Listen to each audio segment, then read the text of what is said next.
we're counting down 25 soups born from empty pantries, bare cupboards, and long winters with no end in sight. Number 13 was made from something most people throw directly in the trash today. Number 7 was prescribed by rural doctors as medicine before antibiotics existed. And number 1 fed more American families through hard winters than any other dish in history. From the 1880s through the Great Depression, these forgotten recipes kept families alive when nothing else could. Starting at the bottom with a bowl that was barely a meal at all. Number 15, water soup, marked the lowest ebb of winter kitchens, a bowl that was little more than warmth itself. In 1889, a mother in Madison County, Kentucky, wrote that they boiled a pot of water, added a broken loaf and a pinch of salt. The children called it soup, and it kept them until the next milking. That bare description reappeared decades later, in 1931, in a Chicago church pamphlet instructing relief workers to serve a bowl of hot water with a piece of stale bread. It described the dish as cheap, soothing, and in line with the dietary recommendations of the Relief Committee. This was not a side dish, but supper, a meal in name only, yet it brought a measure of comfort and unity to those gathered at the table. Water soup established the baseline. Nothing wasted, everyone fed, even when there was almost nothing left to give. Number 14, salt pork and potato soup brought a quiet richness to the winter table when all else was lean. A single strip of salt pork, bought for just 8 cents a pound, according to 1935 Farm Journal price tables, could be rendered to flavor a whole pot of potatoes. County extension pamphlets from the 1920s taught families how to cure and stretch this staple, turning a few cubes of meat and its fat into a meal that filled bellies and lifted spirits. The salt pork did more than add flavor. It supplied desperately needed calories, making the difference between mere survival and a sense of comfort. In kitchens where water soup set the lowest bar, even a trace of pork fat raised the meal, proving that thrift and a touch of animal fat could keep families going through the harshest months. Number 13, potato peel soup stands as a quiet testament to a world where nothing was wasted and every scrap was seen as a resource. In April of 1924, a Raleigh County, West Virginia journal recorded, "Yesterday we peeled the last of the potatoes. The peels were boiled with a dash of onion and a spoonful of lard, a thin soup that fed 4 mouths for a day." This was not a tale of desperation, but of routine, and it was endorsed again in 1933 in a housekeeping guide that listed potato peel broth as a regular supper, not an emergency fix. Peels that might have gone to the pigs or the compost became the main ingredient, simmered until their earthy flavor filled the kitchen. In these kitchens, turning what others discarded into a meal was simply the way things were done. The practice reveals a mindset where thrift was not a burden, but a form of wisdom, and where a pot of peel soup meant the difference between going hungry and getting through another winter night. Number 12, cabbage and salt pork pot brought a vital measure of green to the winter table when fresh produce was scarce and illness stalked the coldest months. In 1932, a New York State Extension bulletin recommended simmering a head of cabbage, sold for just 3 cents according to a 1933 market ad, with a 1/4 pound of salted pork. This simple pot did more than fill bellies. It supplied vitamin C when citrus was out of reach and scurvy was a real threat. The slow simmer softened the cabbage and drew out every ounce of flavor from the pork, stretching a small piece of meat across a family meal. For many, this was not a last resort, but a regular winter supper, shaped by thrift and the quiet calculation of what would keep children healthy until spring. The wisdom in that pot, balancing cost, nutrition, and survival, echoes the silent care that defined winter kitchens. Number 11, Tomato and rice soup brought a taste of summer into the depths of winter, thanks to the careful hands that lined cellar shelves with jars of home-canned tomatoes. In 1915, the USDA Canning Bulletin described an average household batch as 8 gallons, 32-quart jars, each one a promise of brightness when the fields were frozen. A single quart, diluted with the water and stretched with a handful of rice, could feed a family on a cold January night. Rice, at just 5 cents a pound in 1932, thickened the broth and made every spoonful go further. By the late 1920s, WPA Home Economics reports ranked tomato soup among the most common winter meals in poor households. The acidity cut through the monotony of root vegetables, while the act of opening a jar marked the success of summer's labor. In these kitchens, preservation was not just about survival. It was a quiet assertion that flavor and memory could be bottled and brought to the table, even when the garden was long asleep. Number 10. Dried pea soup anchored the weekly rhythm of winter kitchens, especially across the northern grain belt. In a 1930 issue of the Southern Homemaker, a Tennessee housewife described her method. Soak a cup of dried split peas overnight, then simmer them with diced carrot, onion, and a scrap of smoked ham or bacon rind. This pot, she wrote, cost just 3 cents per serving, a figure confirmed by price sheets from the era when a pound of peas could stretch across several meals. The result was a thick, buttery broth, deeply filling and rich in protein, that clung to the spoon and gave warmth long after supper ended. A smoky scrap, sometimes no more than a bone end or rind, transformed the flavor, proving that even the smallest piece of meat could lift a meal. Dried pea soup was not an act of desperation, but a planned rotation, a way to keep children strong when fresh food was scarce. In homes where soup was the entire meal, this dish stood as evidence of thrift and nutrition and the quiet skill of making something hearty from almost nothing. Number 9. Navy bean and ham hock soup stood as the backbone of countless church kitchens and settlement houses during the darkest winters of the Depression. In 1933, the Mission U.S. Relief Cookbook published a recipe titled Soup for the Penniless, calling for just 2 cups of navy beans and a single ham hock simmered in 2 quarts of water with a pinch of pepper. This humble combination, mashed lightly to increase bulk, could stretch to feed dozens in a day. It proved that protein and warmth could be scaled for the many, not just the household. Church and settlement records from Knoxville to rural Tennessee document pots large enough to serve entire congregations, each bowl a lifeline in a season of scarcity. Unlike the home kitchen's smaller scale, these institutional soups became a social safety net, offering sustenance to the hungry and dignity to those who lined up in the cold. Relief cookbooks and charity pamphlets of the era show how thrift, when multiplied, became community care, each ladleful a testament to the ingenuity and compassion that kept families alive when options were few and hope was measured in spoonfuls. 8th place, chicken feet broth simmered at the heart of winter kitchens, where thrift met hope.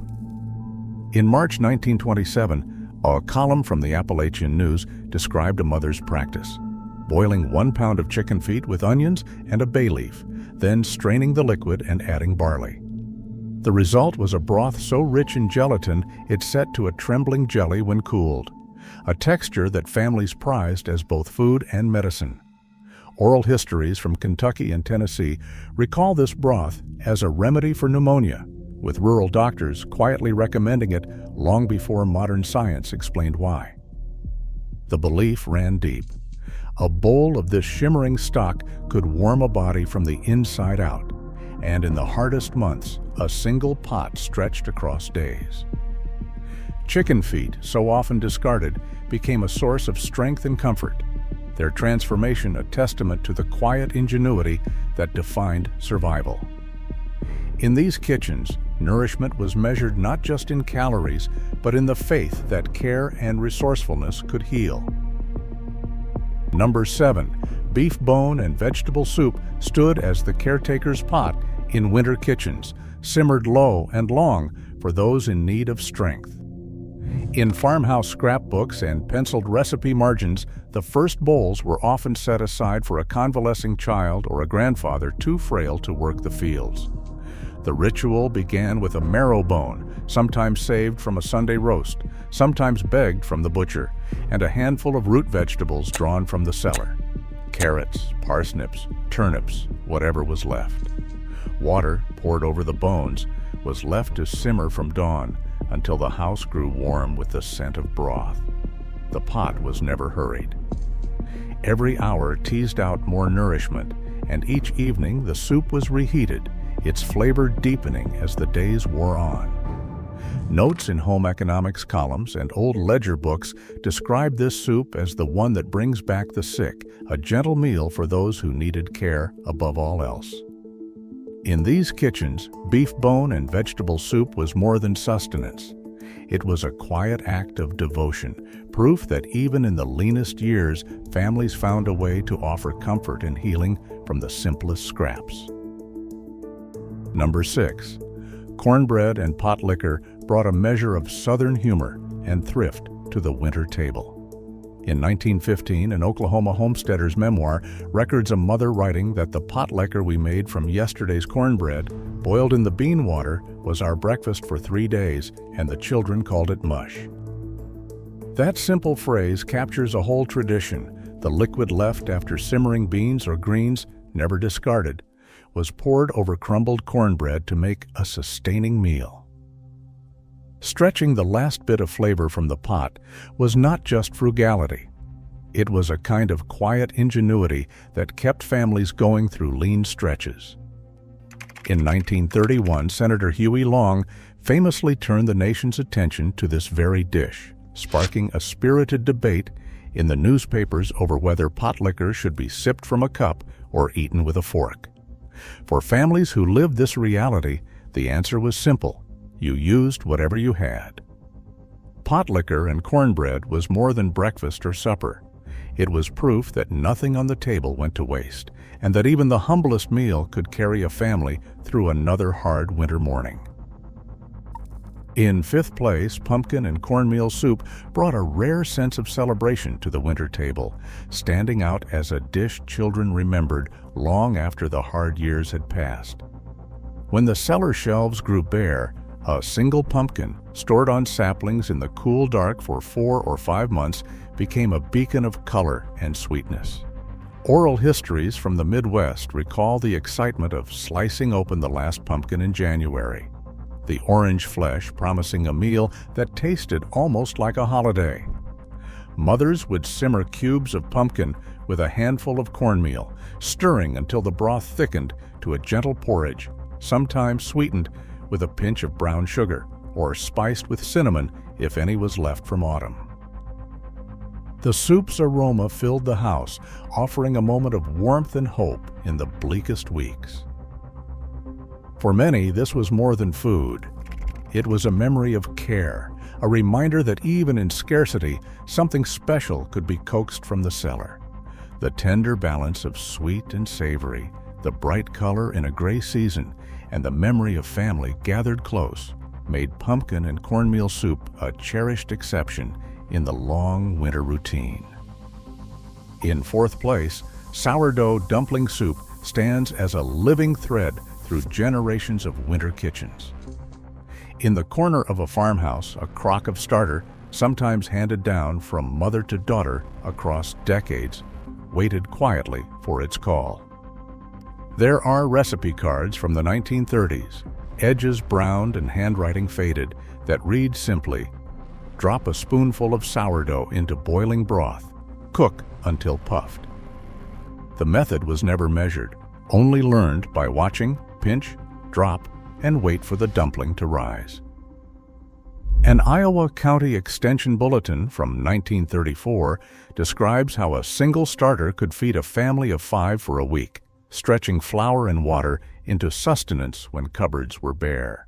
The sour tang of the dumplings flavored the broth, but more than that, it marked the continuity of care, an inheritance kept alive not in books, but in the daily act of feeding. Each bowl carried the memory of hands that kept the starter alive through lean years, proving that a simple living culture could nourish both body and tradition, even in the coldest season. In the third place, ham bone soup stands as the quiet treasure of winter kitchens. A single bone, boiled and reboiled, feeding a family for days and a community for even longer. In the winter of 1931, the Harrisburg Daily carried a story of the Red Cross preparing an enormous kettle, one ham bone, a handful of carrots and potatoes, a pinch of thyme, simmered for 12 hours, and ladled out to over 200 families during a week when coal was scarce. The power of this soup lay in its endurance.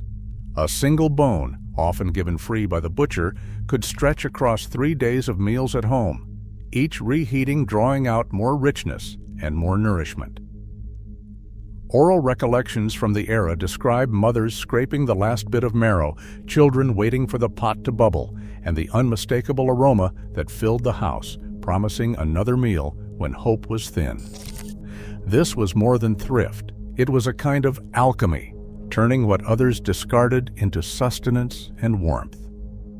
The practice shaped a small economy of bone reuse, where nothing was wasted and every scrap was honored. Today, when bones are packaged and sold as luxury broth, the memory of ham bone soup reminds us of a time when survival depended on extracting every possible ounce of care from what little remained. In second place, chicken and vegetable soup served as the gentle hand of the caretaker in homes where winter illness threatened to unravel hard-won stability. Across Works Progress Administration oral histories and family transcripts from the 1930s, this soup is remembered not for its abundance, but for its intent. A strained broth, clear and mild, ladled by a mother or grandmother for a child recovering from fever. The ritual was nearly universal.